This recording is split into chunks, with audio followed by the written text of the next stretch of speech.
My ex-wife ordered a paternity test to block my custody rights. Don't fight it, or I'll drag your brother into court too, she whispered, implying that our daughter might be his. Everything blew up after that. Hey Reddit. My vindictive ex-wife spent 3 months trying to blow up my entire family. She had screenshots, receipts, a witness statement, the whole package. Let's say she almost did. Quick background. I'm Tommy, 33 male, a dad to a 6-year-old girl named Ashley. Got divorced after catching my ex with her personal trainer. Custody battle dragged on for almost a year. When things weren't going her way in court, she decided to nuke things instead. What you're about to read is how that backfired on her in the worst possible way. The conference room went dead silent. We were there for the formal review of the court-ordered paternity results. The lab had filed the report with the court 2 days earlier and emailed certified copies to both attorneys. But this meeting was where it became official, read into the record, acknowledged by both parties. Stale coffee smell, fluorescent lights buzzing, a water stain on the ceiling that kind of looked like Texas. I was noticing stupid details because I was trying not to stare at anyone. I'd spent the previous few months watching my family tear itself apart over a lie. My brother Owen and I were barely speaking again after weeks of silence. My parents were still holding it together, caught between 2 sons and accusations they didn't know how to process. My brother's fiancée Allison had called off their engagement 6 weeks ago, packed her bags and moved back to her parents' place 3 states away without a forwarding address, all because of what those results were about to confirm. Meredith didn't just want custody, she wanted collateral damage. It felt like she'd watched The Godfather and took notes. Make it personal, make it permanent. Except the weapon wasn't a gun. It was a manila folder and a family group chat.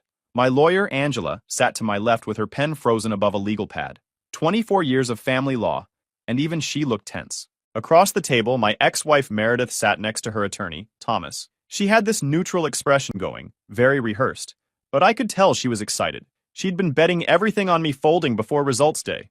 On me getting so overwhelmed by the family chaos she'd created that I'd accept whatever custody arrangement she demanded just to make it stop. I kept my expression blank. 9 months of custody warfare had taught me that showing emotion in these rooms was a weakness Meredith would weaponize. She'd already proven she'd weaponize anything. Angela opened the certified copy of the lab report and read the conclusion into the record.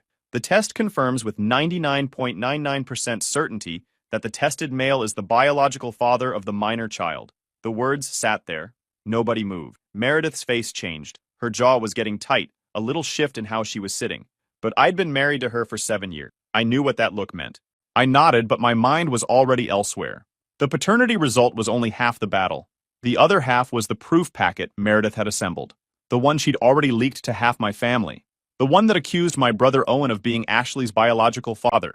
The one that had destroyed his engagement, fractured my relationship with my parents, and turned every family gathering into a minefield.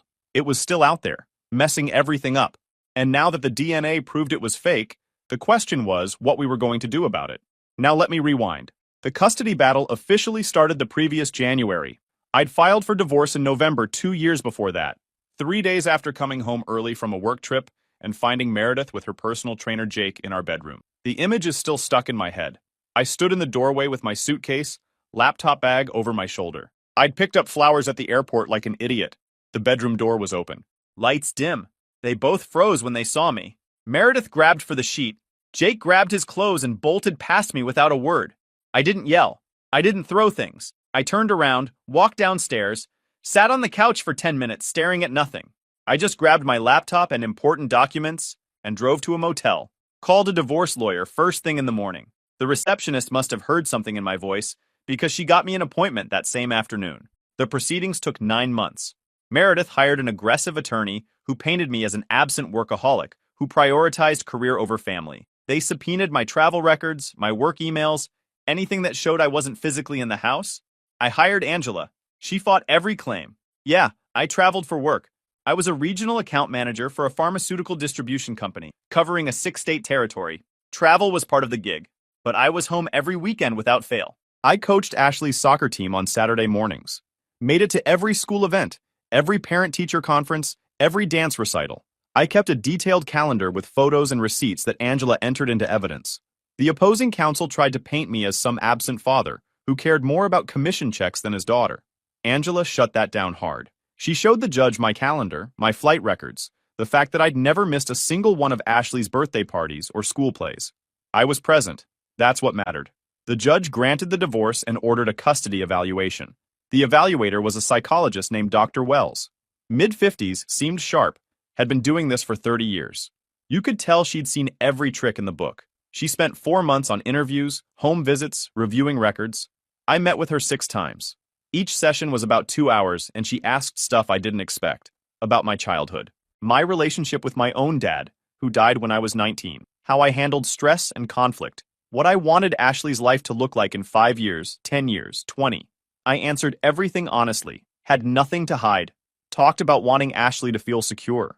Wanting her to know both her parents loved her, even if we couldn't live together. Not wanting her caught in the middle of adult drama. Dr. Wells visited my apartment twice and Meredith's place twice. One of my home visits, she watched me help Ashley with her math homework. Ashley got frustrated with a subtraction problem and started tearing up. Found out later Dr. Wells was specifically watching how I handled that. I just did what I always did. Told Ashley it was okay to struggle. Worked through the problem step by step. High-fived her when she got it right. Dr. Wells also talked to Ashley's teachers, her pediatrician, her soccer coach. Even interviewed some parents of Ashley's friends to get outside takes on both households. Thorough doesn't begin to describe it. When her preliminary findings came out in August, they recommended joint custody with equal parenting time and shared decision-making. She noted that while both parents could handle Ashley's basic needs, I showed more consistency and emotional stability. She also noted that Meredith had made negative comments about me in front of Ashley on 2 separate home visits. That was a red flag. Meredith lost it. She filed 3 separate motions in 1 week trying to discredit the evaluation. Accused Dr. Wells of bias, bad methodology, predetermined conclusion. Claimed the evaluator hadn't properly weighed Meredith's role as primary caregiver during Ashley's early years. All 3 motions got denied with prejudice. The judge wasn't buying what Meredith was selling. That's when Meredith went nuclear. Late September, she filed a motion in family court challenging paternity. Standard legal language about having reason to believe I might not be Ashley's biological father based on timing and circumstances around conception. Requested court-ordered genetic testing before any custody arrangement could be finalized. Angela called me the same day the motion hit. Said this was a delay tactic, plain and simple. Meredith was trying to buy time because the custody eval had gone badly for her. Creating doubt about paternity could stall everything for months while they ran tests and processed results. Angela recommended we agree to testing immediately. Don't fight it, don't look defensive. Refusing would just play into Meredith's story that I had something to hide. I agreed. Nothing to hide. But Angela also said something that stuck with me. She said if Meredith was willing to challenge paternity when she knew damn well I was Ashley's father, it meant she was planning something else. Something personal. 2 weeks later, I found out what that something was. Meredith showed up at my apartment on a Tuesday evening, unannounced. It was early October, 2 weeks after she'd filed the paternity challenge. Ashley was at her place for the week under our temporary custody, so there was no valid reason for the visit. I opened the door and found her standing there in her work clothes, holding a manila folder. She held the folder out. You deserve the truth before the results come back. I took it. She didn't move. I'm done protecting people who don't deserve it. Then she turned and walked away without another word. Didn't wait for questions. Didn't give me a chance to respond. Just delivered her package and disappeared into the parking lot. I stood in my doorway for a minute before opening, already trying to figure out what game she was playing. Inside was a whole packet of evidence. A timeline from 6.5 years ago, around when Ashley was conceived. Screenshots of text messages allegedly between Meredith and my brother Owen.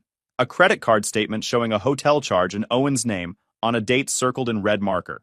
A printed statement from someone named Claire Hensley, claiming to be a friend who witnessed Owen and Meredith together during that period. The timeline was detailed.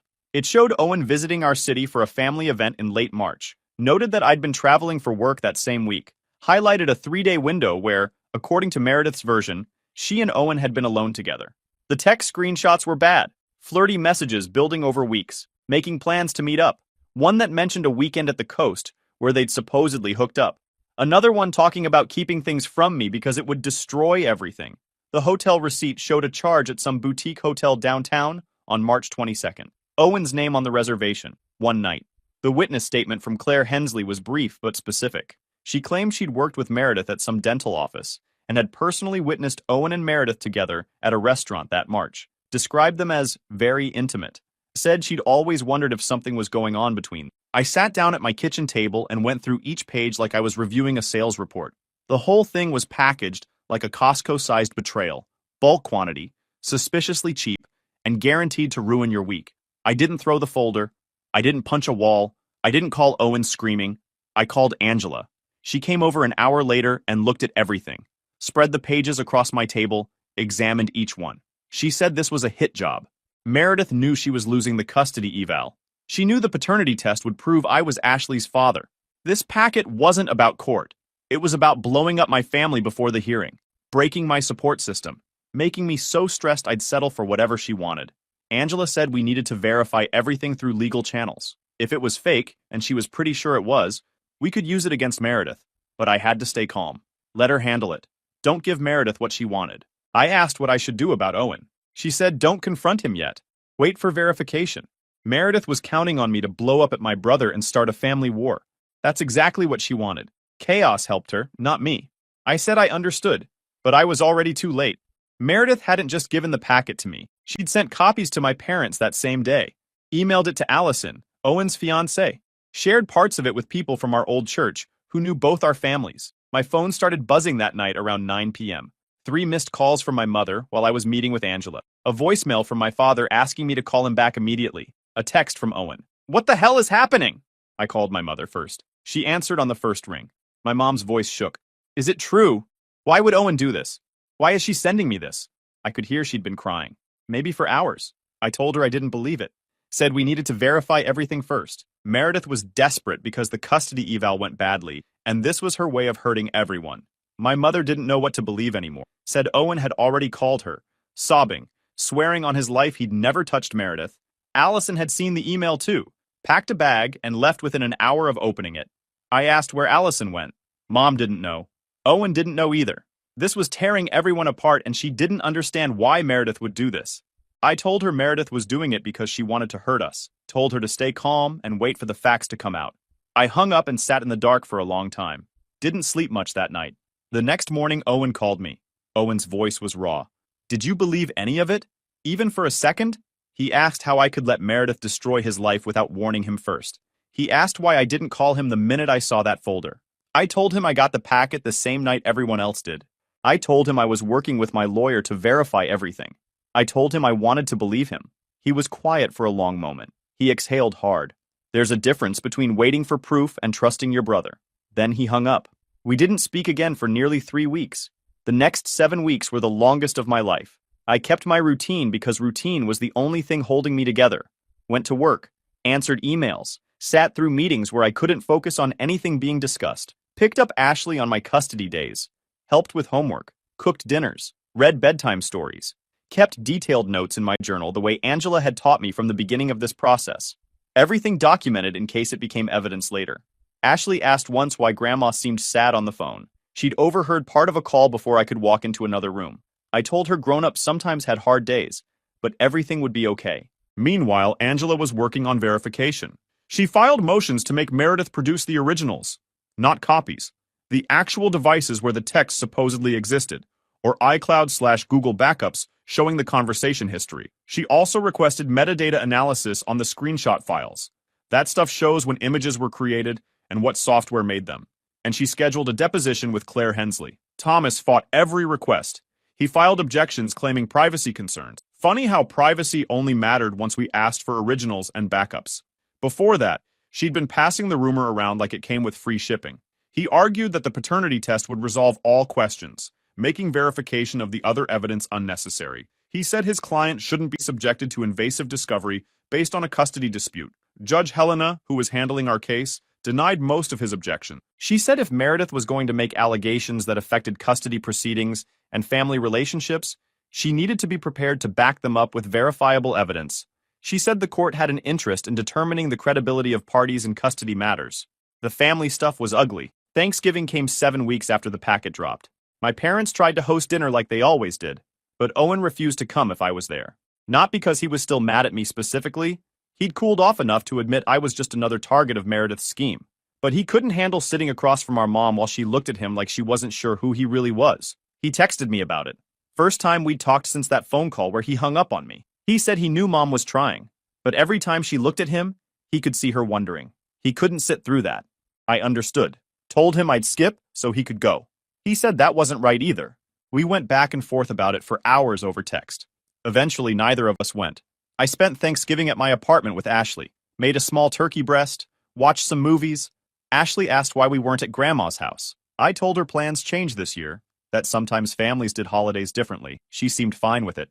It was actually nice, just the two of us, quiet. But the whole time I kept thinking about my parents sitting at their big table with all those empty chairs, wondering what went wrong. Allison moved back to her parents' place in Virginia. I heard this from my mom, not Owen. He wouldn't talk about Allison at all, like saying her name would make it real. Owen finally called me 3 days after Thanksgiving. First real conversation since the explosion. He sounded hollow, beat down. Said Allison still wouldn't return his calls. He'd driven to Virginia the weekend before and her parents turned him away at the door. Didn't even let him inside. He said he'd done nothing wrong and his life was still destroyed. Doesn't matter that he's innocent. The accusation alone was enough to end his engagement. I told him I believed him. Not wanted to believe, believed. Said the verification was already showing holes in Meredith's evidence. We'd have hard proof soon. He was quiet for a while. Then said he appreciated that, but proof wouldn't fix things with Allison. She'd looked at him like he was a stranger. Like 7 years together meant nothing compared to a few screenshots. I didn't know what to say. The verification started bearing fruit in early December. Angela called me on a Tuesday morning with the first breakthrough. The digital forensics consultant she'd hired had completed his analysis of the screenshot image files. The results were damning. Angela said, "These images were created this year. They weren't screenshots from 2018. The metadata embedded in the image files proved it. The screenshots weren't photographs of an old phone screen. They were freshly made fakes. The forensics guy found artifacts from a fake text generator app. The formatting, the pixel dimensions, even how the fonts rendered, it all matched an app called Fake Text Message that didn't even exist until 2021. So this alleged conversation from 2018 was made using software that wouldn't be invented for another 3 years." Angela said the expert had prepared a formal affidavit and was available to testify. This wasn't just opinion. It was documented and sworn. The picture was becoming clear. Meredith had gone to a fake text generator website, typed up a conversation that never happened, screenshotted it, and passed it off as real. Probably took her 20 minutes. She thought nobody would check the metadata. Angela also said Meredith couldn't produce any original devices or backup records. No iCloud backup. No Google account history. No phone to examine. She claimed the old phone had been lost years ago, and she'd never backed up her messages. Convenient. I asked about the hotel receipt. Angela said that one took longer. She'd subpoenaed records from the hotel, but getting old reservation data was a hassle. 2 weeks of follow-ups before she got a records coordinator who knew how to search their archived system. Result: no booking under Owen's name on that date, no booking under any name tied to Owen's credit card. And here's what sealed it. The confirmation number on Meredith's receipt didn't exist in their system. The format was wrong. Their confirmation numbers were always 12 digits starting with 2 letters. Meredith's showed 10 digits starting with a number. She'd probably found a receipt template online and filled in random details without checking how their actual system worked. Amateur hour. The witness, Claire Hensley, was scheduled for deposition the following week. Angela was looking forward to it. Said she expected that would finish things off. Meanwhile, I had to deal with the social fallout without letting it affect Ashley. The church got awkward. Meredith had shared parts of the packet with people from our congregation. Word spreads fast in those circles. Some woman I barely knew came up to me after service, asking if everything was okay at home, like she was concerned but really just wanted gossip. I stopped going, found a smaller church across town where nobody knew us. Ashley asked why we switched. I said I liked the new one better. She just asked if they had donuts. They did. Work became a refuge, the one place where nobody knew anything about my personal life. I started keeping a second journal, not the custody log Angela had me doing for court. This one was personal, how I was keeping it together when everything around me was falling apart. Angela had told me early on that these kinds of custody cases destroyed people who let emotions run the show. The parents who won were the ones who stayed strategic, kept their cool in depositions and courtrooms and school pickup lines, never gave the other side ammunition. I took that seriously. Every time I wanted to call Meredith and lose it on her for what she'd done, I wrote in the journal instead. Every time I wanted to drive to Owen's place and make him believe me, I wrote instead. That journal filled up fast. The DNA testing was scheduled for December 12th at a lab downtown. Both Meredith and I submitted samples. Ashley's was collected separately by a court-appointed worker at a kid-friendly facility, so she wouldn't freak out. I got there at 9 with Angela. Meredith showed up 15 minutes late with Thomas. She looked put together but tired. Whatever she was planning, the stress was getting to her too. The actual test took 5 minutes. cheek swab, documentation, chain of custody signatures. The technician was all business, didn't explain anything beyond what was necessary. I went back to work and tried not to think about it. Tried not to count the days until I'd officially know what I already knew. Meanwhile, Meredith was still working her campaign outside the courtroom. She called my parents again, sobbing, saying she was terrified of what Owen might do if the truth came out.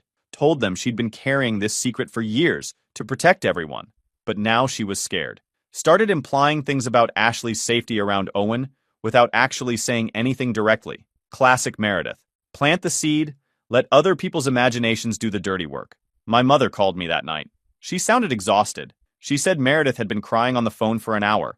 She said she didn't know what was true anymore. She said she wanted to believe Owen, but Meredith seemed so genuinely afraid. I told her Meredith was performing. I told her the evidence verification was showing the packet was fabricated. I told her to wait just a little longer. My father got on the line. He said he didn't know who to believe anymore. He said the family was falling apart and he didn't know how to fix it. He said he felt like he was failing everyone. I told him he wasn't failing anyone. I told him Meredith had engineered this chaos specifically to make everyone feel that way. I told him to trust the process. He said he hoped I was right. His voice didn't sound convinced. The Claire Hensley deposition happened on December 16th. Angela conducted the questioning in a conference room at her firm. Claire arrived with her own lawyer, a nervous-looking younger attorney who clearly wasn't prepared for what Angela had assembled. Claire was mid-30s, worked in dental office administration, and had clearly been fed a script by Meredith that she hadn't fully memorized. Under oath, her story started cracking within the first 20 minutes. Angela asked her to describe the restaurant where she'd allegedly witnessed Owen and Meredith together. Claire gave a name. Angela pulled out records, showing that restaurant had been closed for renovation the entire month Claire claimed to have seen them there. The permits were public record. The reopening announcement in the local paper was dated 6 weeks after Claire's supposed sighting. Claire went pale. Said maybe she got the restaurant name wrong. Said it was a long time ago. Angela didn't let up. Asked Claire to describe the interior of the restaurant. Claire said it had red booths in a bar area near the front. Angela showed her photos from the restaurant's website. The place had never had booths, just tables, and the bar was in the back. Claire started backpedaling, saying maybe she was thinking of a different location. Then Angela asked what Owen looked like. Claire gave some vague description. Brown hair, average height. Angela showed her photos of Owen from that time and asked her to confirm. Claire froze. Said faces blur together after so long. That's when things fell apart for her. Angela asked if Meredith had contacted her recently about providing this statement. Claire's lawyer objected, but Claire had already started nodding before catching herself. She admitted Meredith called her about 2 months ago. Angela asked if Meredith had helped her remember details, maybe suggested what restaurant it was, what Owen looked like, what they were wearing. Claire's face told the whole story. She'd been coached, and the coaching didn't hold up. Angela asked if Meredith had offered anything in exchange for the statement. Money, favors, anything. Claire's lawyer objected hard, but it didn't matter. The damage was done. After the deposition, Angela said Claire would probably change her story before the hearing. We were building a solid case that the whole packet was made up. 2 days later, the DNA results came in. Confirmed what I'd known all along. The custody hearing was scheduled for January 8th. I barely slept the night before. Kept running through every piece of evidence in my head. I got to the courthouse at 8:30 with Angela. Meredith showed up at 8:45 with Thomas. She looked wiped. The DNA results had come back 3 weeks earlier. 99.99% certainty that I was Ashley's father. Her paternity challenge was dead, and the verification had blown up the rest of her case. Angela had put together a full filing. The forensic analysis showing the screenshots were created months ago with fake text software. No devices or backups to support the alleged messages. The whole thing. Meredith's whole packet was exposed as fraud. Judge Helena presided. She reviewed the case file. Noted that Dr. Wells's evaluation had recommended joint custody with equal time. Noted that Meredith filed a motion challenging paternity. Noted that genetic testing confirmed I was Ashley's father. Then she looked at Thomas and asked him to explain his client's basis for the paternity challenge. Thomas did his best. Said his client had genuine concerns based on circumstances around conception. Those concerns were now resolved. His client accepted the results and wanted to move forward. Judge Helena looked at Thomas Adler. Are these allegations connected to the paternity motion? Yes or no? Thomas hesitated. Tried to say his client had shared concerns privately with family members, which was her right as a citizen. Angela stood up, asked the court's permission to present evidence about those private allegations. Said the court needed to see the full picture of what was really going on here. The judge allowed it. Angela walked through everything. The metadata showing the screenshots were faked, the missing devices, the bogus hotel receipt, the restaurant that was closed. Claire's backpedaling. She argued that Meredith had manufactured evidence to blow up my support system and force a settlement. It showed terrible judgment and a willingness to hurt anyone to win. Thomas objected repeatedly throughout Angela's presentation. Judge Helena overruled most of them. Didn't even look annoyed.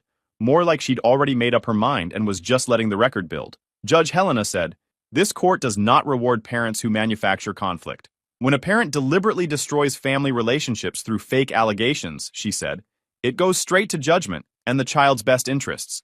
Kids need stability. They need parents who act like adults." What Meredith had done was the opposite of that. Dr. Wells testified about her evaluation. Both parents could handle basic care, but I showed more consistency and emotional stability. She'd seen Meredith badmouth me in front of Ashley, said that kind of conflict hurts children. I testified about my relationship with Ashley, present from birth. Soccer coach for 3 years. Homework help every night I had her. Bedtime stories where I did all the voices. Staying consistent through the divorce even when it would have been easier to check out. Thomas cross-examined me about work travel. I explained I'd cut back my territory since the divorce and reduced travel by 40%.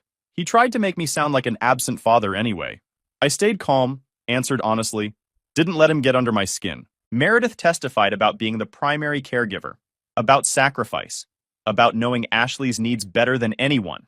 Angela cross-examined her about the evidence packet, asked if Meredith had created those screenshots using fake text generator software. Meredith said she believed the messages were real at the time.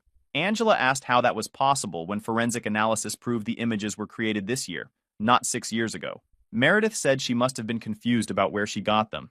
Judge Helena's face didn't change, but the silence said what she couldn't. Confusion doesn't generate metadata. Angela asked if Meredith understood the harm her allegations caused to my brother's engagement. Meredith said that wasn't her intention. Angela asked what her intention was.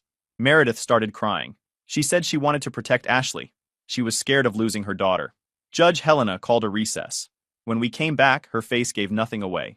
Judge Helena said she'd reviewed all evidence and testimony carefully. She said both parents clearly loved Ashley. Both were capable of providing basic care.